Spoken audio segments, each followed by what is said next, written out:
Do you know many people are having trouble with connecting their phone to their car? Don't worry. In this video, we'll show you how you do this. Let's start. Step 1. Press button. Press the button or the button in the car. Step 2. Select phone setup. Select phone setup from the menu. Step 3. Choose System Clear. Choose System Clear and confirm by selecting Yes.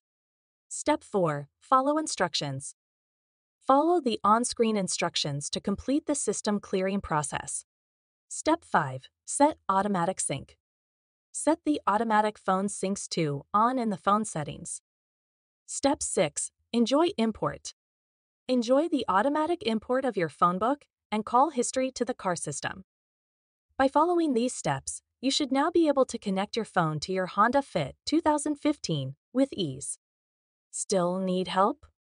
Visit our website for the complete manual. There you will also find questions and answers from other Honda users. Did you find this video helpful? By subscribing, you help us continue to answer users' questions. So, subscribe to our channel. Thanks for watching, and see you in the next video.